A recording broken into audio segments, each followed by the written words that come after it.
All right.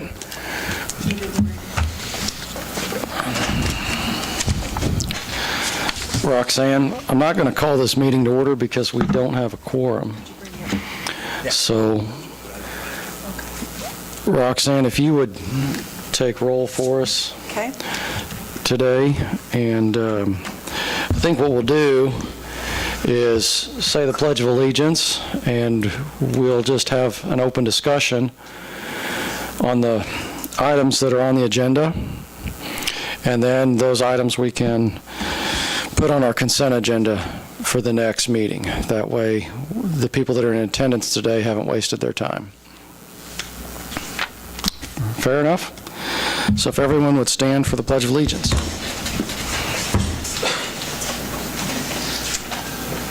I pledge allegiance to the flag.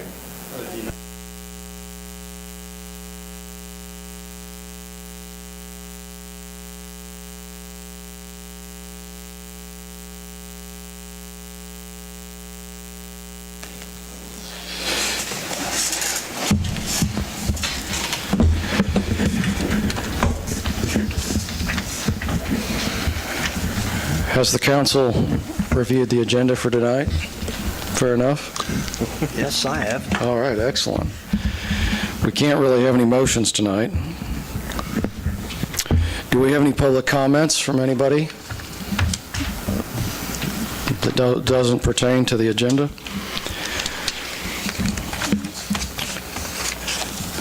Nothing heard. Has the council reviewed tonight's consent agenda? Not much we can do about it, but it's fine. I would, if he's in the audience tonight, I would like to hear, I mean, not that it's in any question of not being approved, but I would like to hear if it's, there's a request that seems kind of interesting that I'd like to get on the record from either Elizabeth Hopkins, Colin Long, or Matt Stuckey about what they're doing.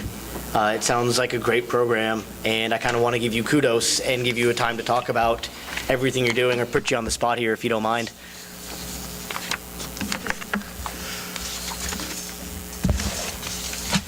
I mean, maybe talk about your event a little bit and explain. That way we can get a good blurb in the paper for you.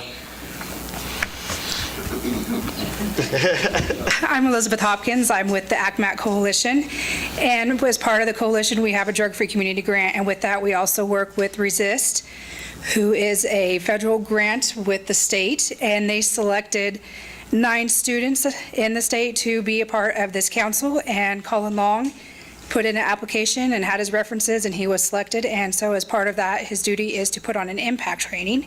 So that's what we will be doing on September 30th. So I will let him tell you a little bit about what that is going to entail. Well, at the training, we will have breakout sessions,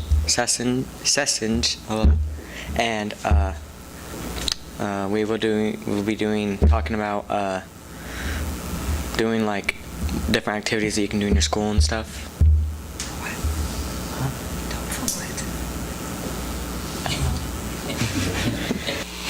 The focus is on tobacco, smokeless tobacco and e-cigarettes, so they're going to be educating the children that come. He's invited 18 counties he's in charge of, so we've invited all of those counties to send any youth that they have that would be interested in learning how to have this in their school. So.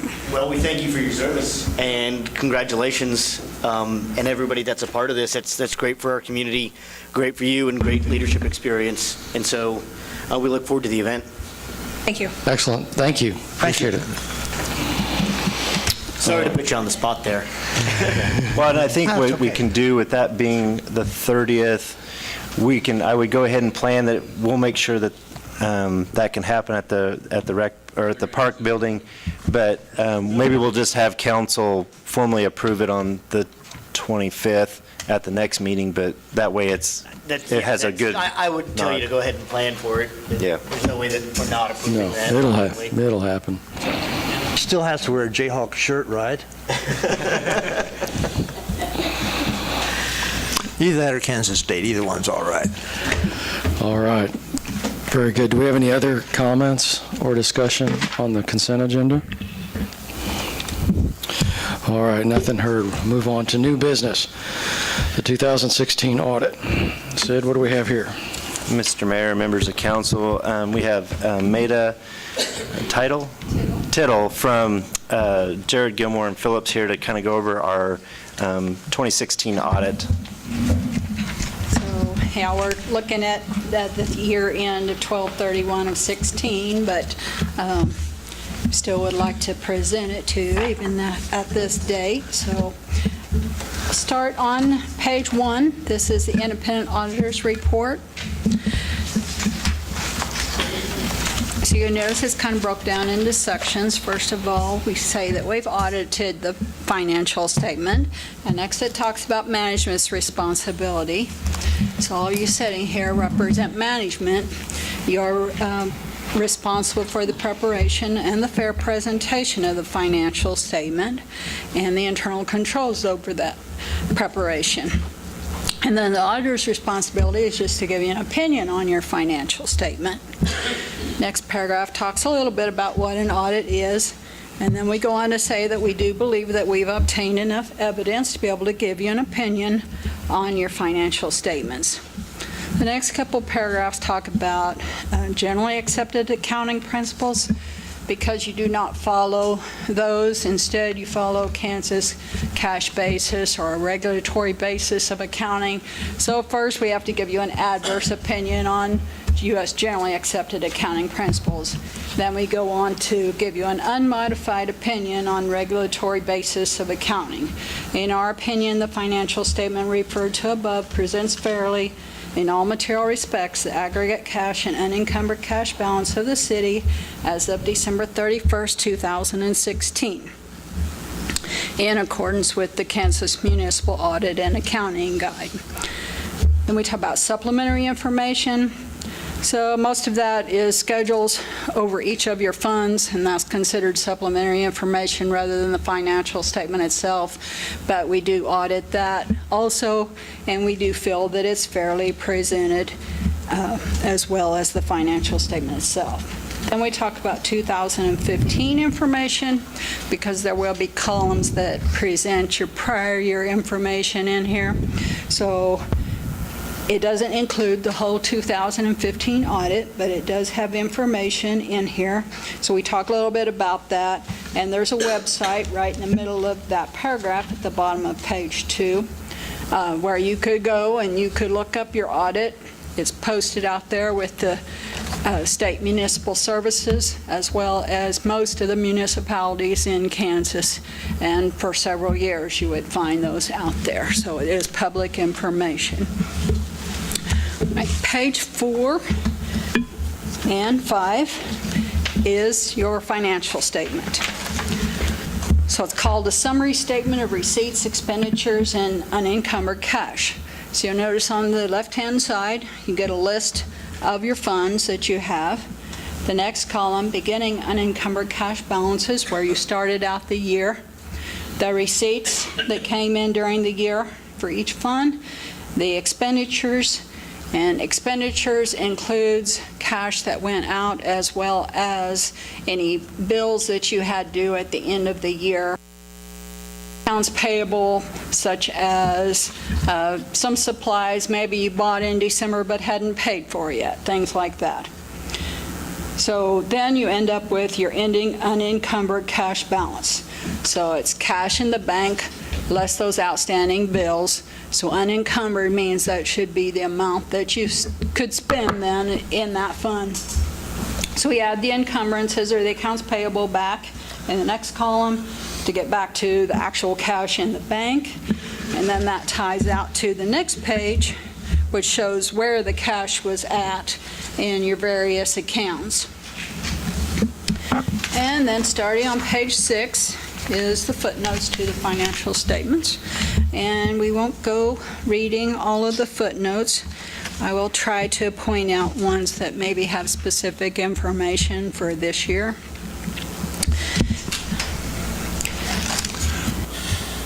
So if we go to page 10, at the top, first paragraph on there tells you that of the money that you had in the bank, $250,000 of it was covered by FDIC insurance, and the rest was covered with pledged securities by the bank, so you were fully secured at the end of the year. Industrial revenue bonds gives you a balance there on footnote number 4, a little bit of information. And then footnote number 5 talks about operating leases. You don't have very much. Shows that you had expense for, I guess it's just the postage machine, but $324 in 2016. And then we would list the next 5 years if the contract went that long, but the contract stops apparently in about the middle of 2018. So that's all that we have is what's actually under contract at the end of the year. On page 11 is your long-term debt, so you'll get some detail there as to what debt issues are outstanding, beginning of the year balance, how it changed during the year, and the interest that you paid on each one. And then the bottom half of that page breaks it out into principal and interest, next 5 years, and then 5-year increments after that. Page 12. Defined benefit pension plan is all about your CAPERS plan. And third paragraph down says that you paid almost $500,000 into the CAPERS for your employees in 2016. And net pension liability, just so that you'll know what this number is, because CAPERS doesn't have enough money, or at least they don't believe they do at this point, to continue forward indefinitely without some changes. So between their auditors and their actuarial studies, they estimate an amount that they would need to get rid of that deficit. Once they come up with that amount, then they allocate it to all the entities that belong to CAPERS. So your share would be $4,695,498. It's required to put it in a footnote, so it is very much an estimate. There are so many things that go into coming up with the number. I actually would expect it to go up next year, because one of the many things they take into consideration is what they expect their return to be on investments. So if they expected their return to be super high, the liability would actually be less, but they're reducing the percentage of what they think their return will be, so that will actually make this estimate go up. But again, it's all an estimate, so just wanted to give you some background on what that paragraph was about and what that number meant.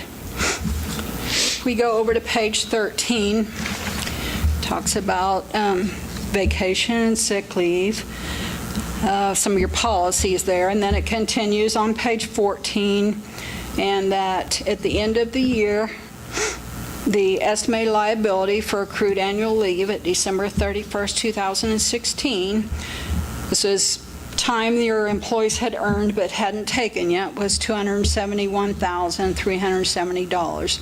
So it's based on what their salary rate is at the end of the year and how many hours they have accumulated. So, okay.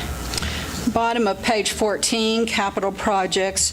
You had a couple capital projects, one finished in 16, the other walk bike bridge was still ongoing.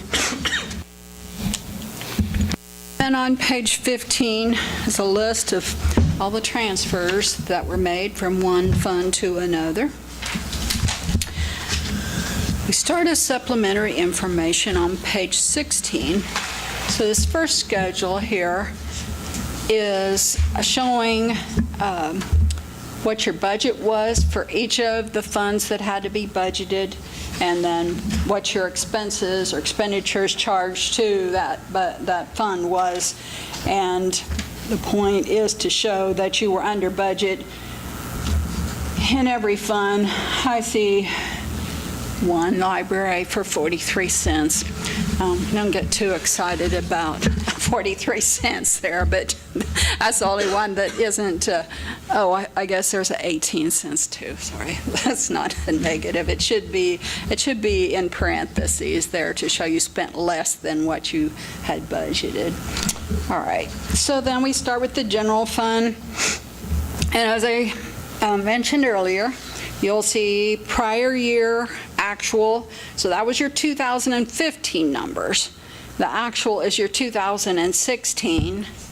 Then there's a column for budget, so line by line what you budgeted, even though you're not required to stay within budget line by line, but we're listed out here so that you can see it.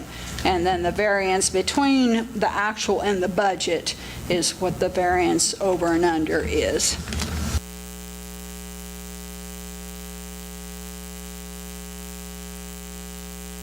The bottom of page 19, after you've gone through the receipts and the expenditures, and one thing I might point out, well, there's none to point out on the general.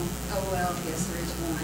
Okay, so at the bottom of the expenditures, on several of these funds, you'll see operating transfers to whichever fund. So this is if you pulled it out of this fund and it went to another fund. Otherwise, well, you'll also see on page 18, at the top, operating transfers from. So the general fund actually received a lot more money from, there are several funds listed there and how much, than what was actually transferred out of the general fund. Only to equipment reserve was the only thing that was transferred out of the general fund, which is normal because the general fund isn't supposed to be transferring to a lot of other funds. So.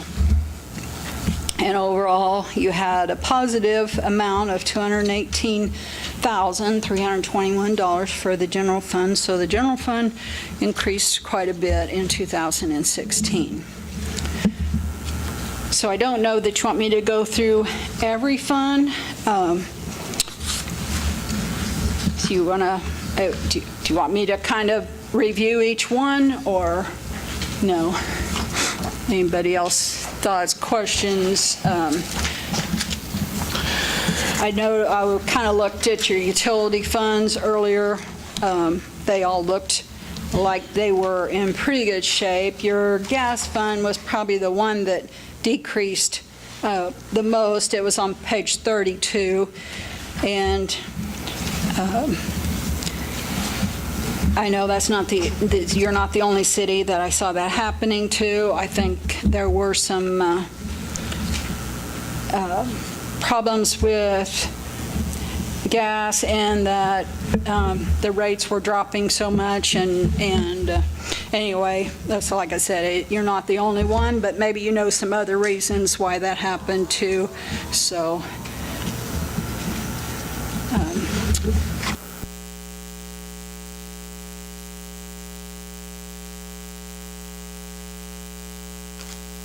Very last page in here, just to point out page 41, agency funds.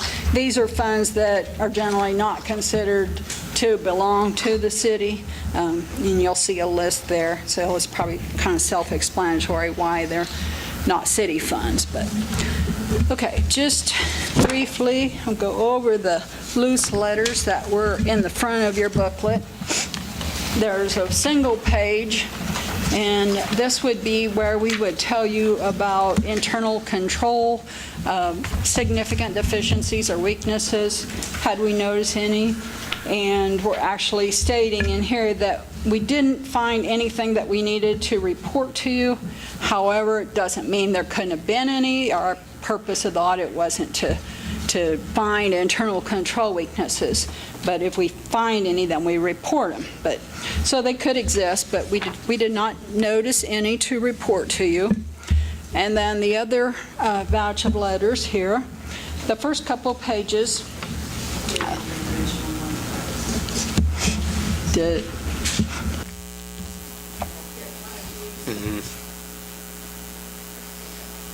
The presentation letter is the first couple of pages, and it would just be a way for us to point out certain types of information. As you go through the paragraphs, you can kind of see what that would be, but we don't, it's mostly boilerplate language. We don't say too much in here, so we didn't have any problems or things that we needed to tell you about.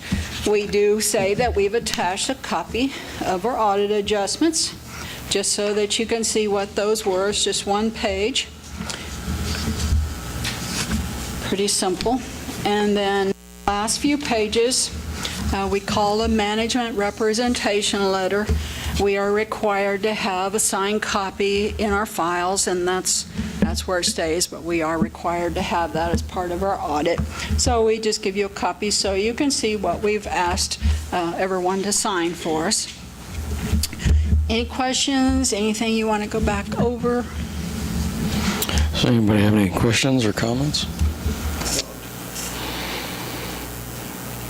All right, well, thank you very much. We appreciate it. Thank you for coming.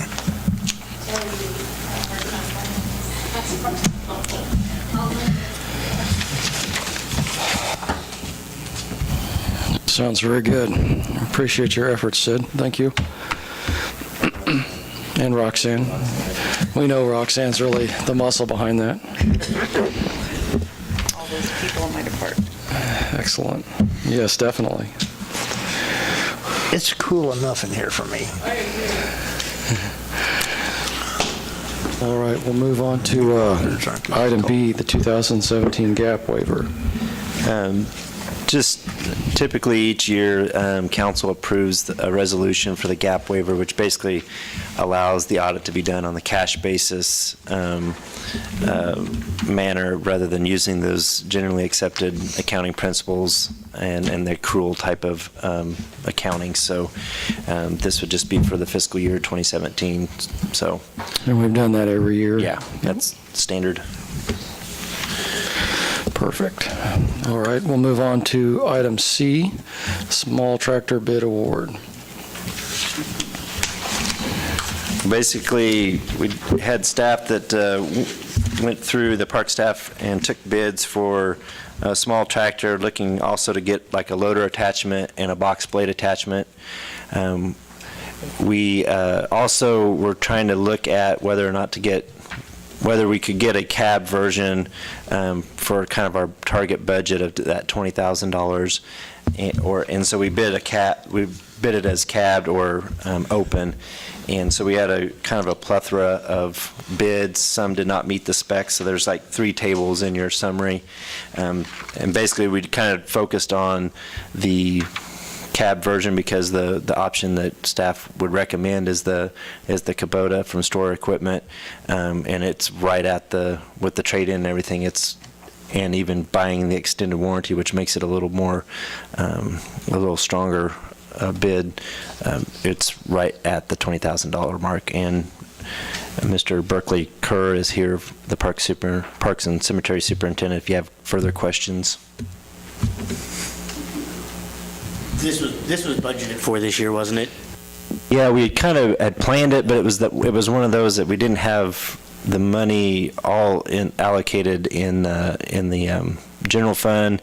We have money in, so what would happen is we bought a small mower, which we were planning on buying also.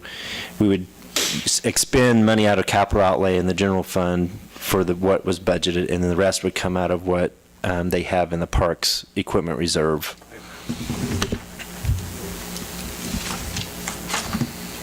And you feel pretty comfortable with choice?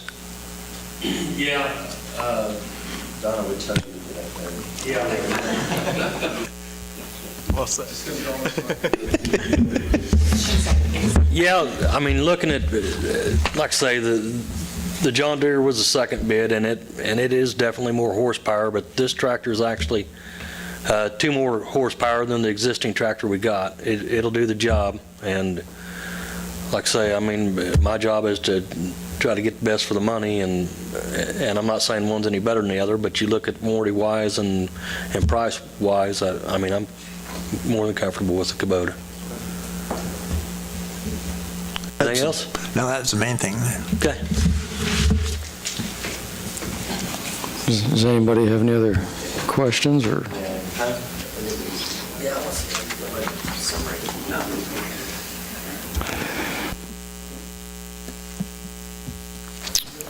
All right. No more questions or comments. We'll move on to item D. The one-ton truck for street and alley. I'll be Dan and Sid tonight for this one.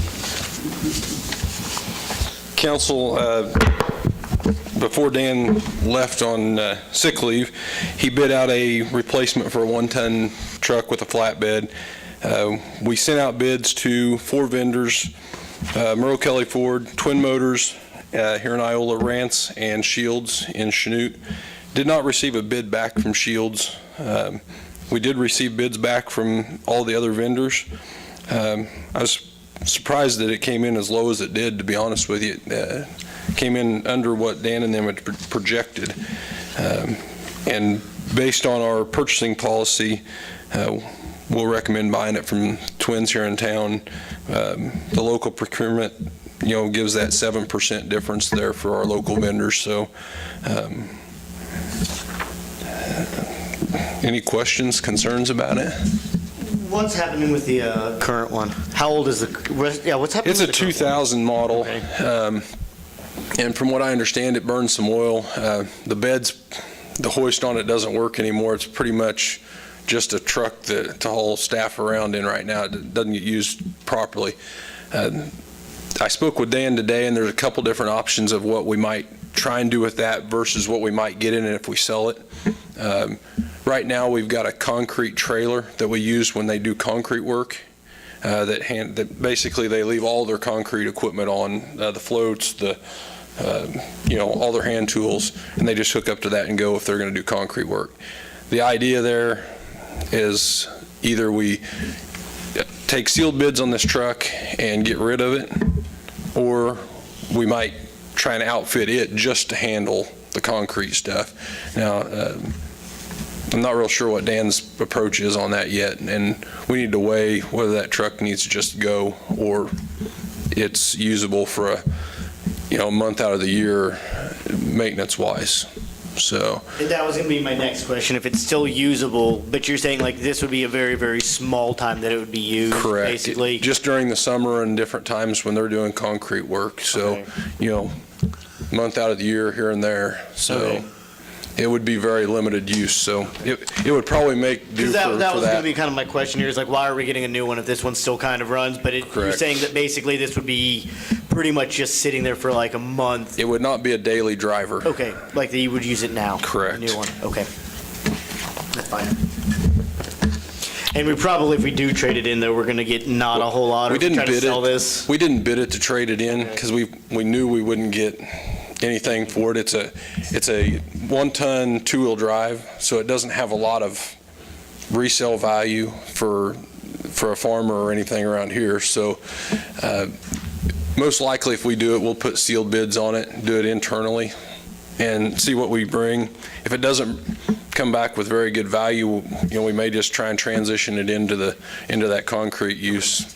So when Dan comes back, we'll try and decide, and I can give you guys an update then. Sounds good, Corey. Thank you.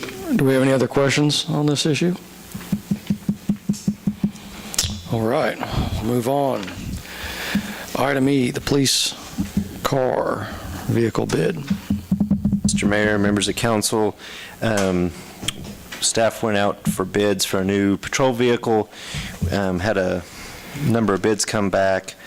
One did not meet the specification. We bid it as a 2017, 2018. We did have a 2017 that was bid, but looking at some of the things that came with it, it came with, I think, carpet and a key fob, and we kind of have some specific things that we requested on that, which it did not meet. So basically, following the purchasing policy, the recommendation would be to buy the new unit from Twins here in town for that $29,717. It's over it's the higher bid, but it's within the 7% with our local procurement. And remember, this is one that we had one scheduled for 2017, and the one we ordered in 2016 didn't come until 2017. So this would be it would put those line items over, but we feel like we can manage that within the police fund itself. And Chief Warner is here if you have questions. Technically, the one we bought in 2016 got put on the 2017 budget because it was delivered in 2017. So this would basically, but it's really the one we budgeted for 2016, and this is the one that we'd planned to buy in 2017, Yes. one way or the other. Yes. Okay, that's fine then. I mean, yeah, that's fine. The other one they got caught in a hailstorm. Okay. Over here, this whole auction, essentially. That's what Twins told me. The other ones were here coming on truck and got caught in a hailstorm. So they did not make delivery. They had to reorder. Didn't come in until earlier part of this year. Great. Thanks, Chief. Do we have any other questions for him? Any comments? All right. Perfect. Move on to item F, the forklift purchase. Mr. Mayor, members of council, staff went out and got quotes, knowing that we were going to try to be under that kind of the range where we needed to have formal bids, and we just got quotes from a couple of different companies that do forklifts. This is to replace the forklift that the power plant and the water and wastewater departments use, and basically we had kind of 4 different machines that were kind of quoted to us, and staff really looking at the age of the piece of equipment and the hours on it, would really recommend the purchase of the Toyota unit from Lift Truck Center rather than the cheaper one from Weiss, because it has a little over 1,000 hours compared to over 9,000 hours. And this is something that we're buying it used, but we'll probably have it 20, 25 years like we did the last one. So, and if council is comfortable, no real questions here, we kind of brought this back to council because we'd kind of talked about it, but since we didn't have a quorum, I might go ahead and just make that purchase. That's within our purchasing policy that the city administrator can do anything up to $20,000, and we'll just do it because it's a used unit. That way we don't lose it and have to come figure out something else. So, Yeah, especially with this current unit being 42 years old, there's probably some safety concerns there. Definitely. I would rather go ahead and get this one and then not have some worker comp liability, explosion, whatever, in the electric or water plant or sewage plant. Yeah, wastewater plant. So I don't have a problem with it. Does anybody else have a problem with him moving forward? No, Is that a 3,000-pound forklift? Yes. Is it big enough? yes, I think the current one, I believe, is a 2,500, and that's why they quoted at 3,000, just to have a little bit more safety factor. Yeah. Okay.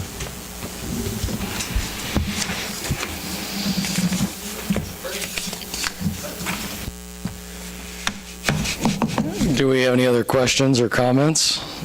All right. Sounds good, Sid. Okay. Let's go on to roundtable item A, governance and council size.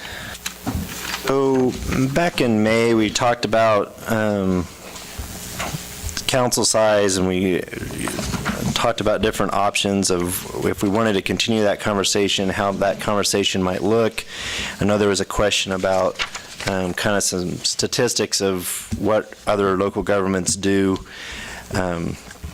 So found some information from the league for cities of the second class, and broke it down in different ways. Basically, there's a couple of graphs that were in the packet.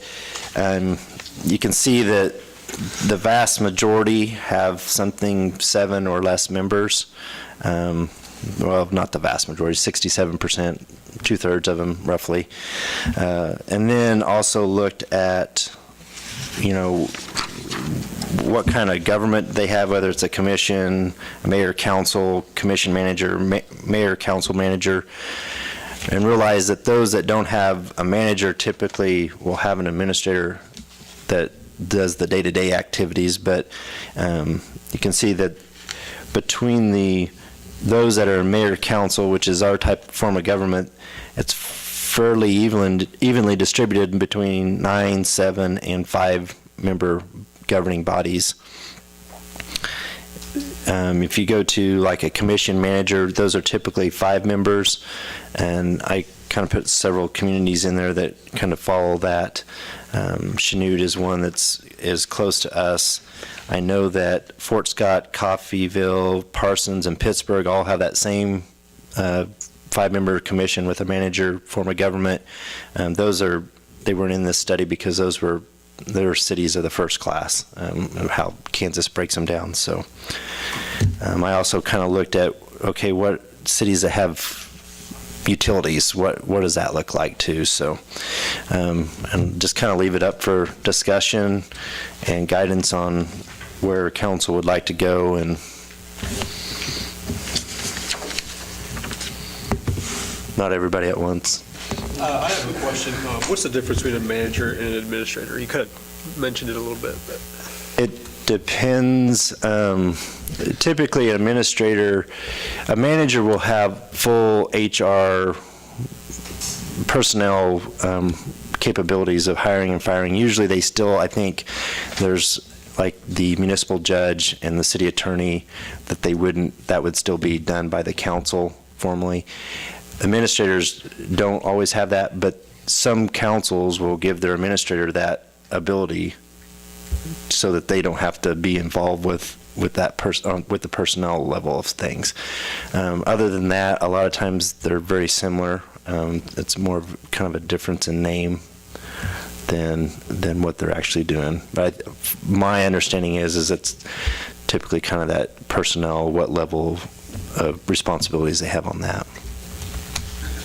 It looks like there's not much of a real, I mean, we have 33% have 9-member and then 40% have 5 members. So it looks like between those two would be the vast majority is the 9 or the 5. When we're talking about governing body size, my real question would be about the wards. What are they doing on the 5-member wards if they even have them still?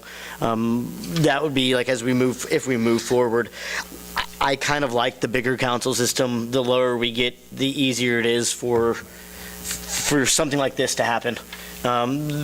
More people means that we have at least a theoretical chance of doing this. I haven't really seen the problems of having the larger council. Yeah, we have to make some appointments, but I actually think the appointments have been pretty good. They allow new people on here. Thanks, Joel. Right, that may not have normally ran. I don't think I would have ever ran for it just because you're asking somebody to jump through a hoop for a headache. Whereas we've seen once you get involved, people tend to stay involved in other activities.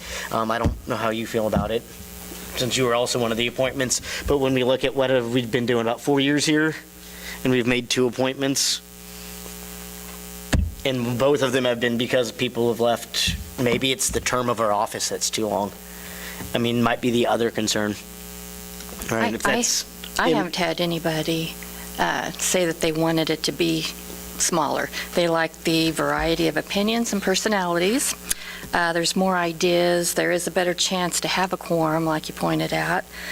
Also a better chance to have a fair vote and maybe a tiebreaker. And there was one that said there's better things to talk about than this because they're happy with how it is. They like the bigger council. When you have 4 people, it's not quite, there's not that many ideas out there, and they kind of fall into a group. If you get the right 4 people, there may be nothing ever done or a bunch done. So you kind of need the variety. I would also point out, because the complaints I heard was that nobody runs and these are uncontested elections, but when we look at the county 3-man commission, we had 1 contested, and we tend to see non-contested there as well.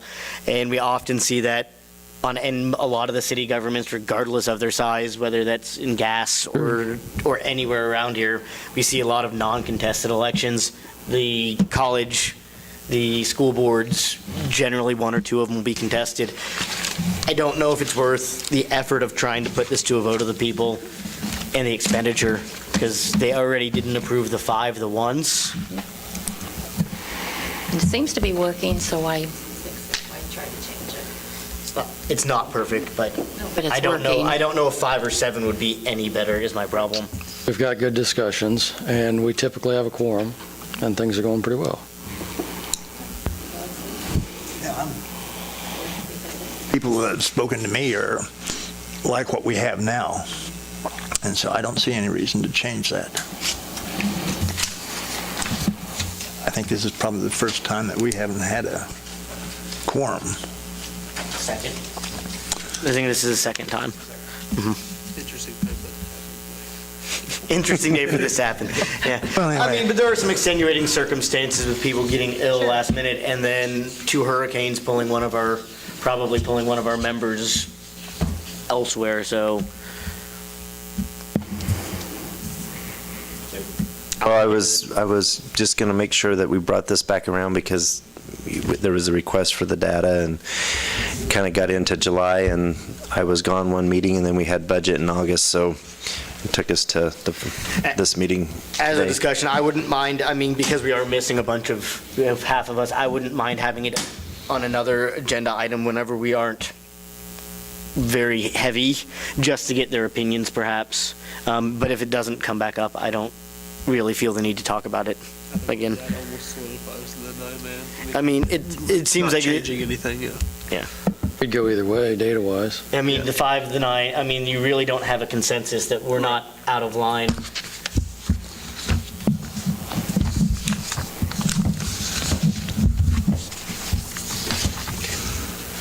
Do we have any other comments on this?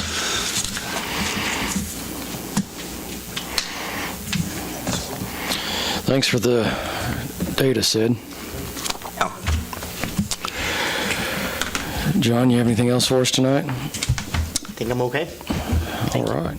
Just real quick, everybody's comfortable with the recommendations as proposed in this one. We'll put them all on the consent agenda for next meeting, and okay, just verify that. Don, you have anything else for us? Just today's 9/11, and I hope that everyone would remember the people we have in the military that made it possible for us to have a council. There's a lot of countries in the world that this is not taking place, so I just hope we all appreciate the people when we see them, if we know they've been in the military. I saw a man out at Walmart, surprised I was out at Walmart. But anyway, he had a hat on that said Mustang 51. So I asked him, I said, did you fly P-51s in World War II? And he said, yep, I sure did.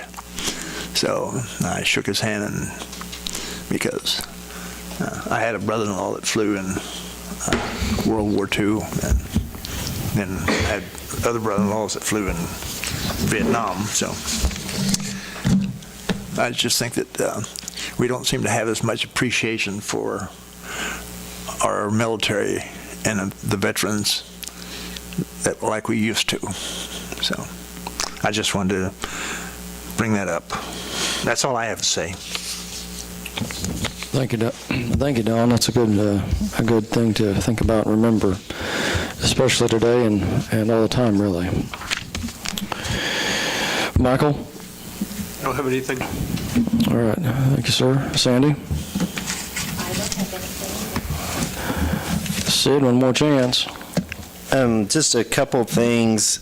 Thrive recently sent us the invitation to the city for their grand opening, which is going to be September 19th from 4 to 7 p.m. So if you're interested, let me know. I've kind of got a few names that then I'll just kind of put a common RSVP for for the city on that. Also, next meeting, Scott Shreve is scheduled to be here, talking kind of about our power purchase. We may have a little bit of information on rates, not sure yet. I know he's had some other things that he's working on, so, but kind of give an overall update of the Southwind Energy Group. I talked to the gentleman who had a question about the alternative vehicle permitting, and that's all been squared away. There isn't necessarily a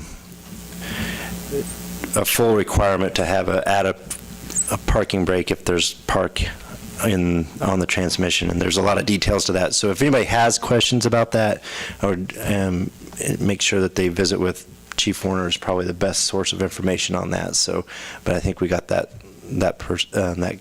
customer taken care of today.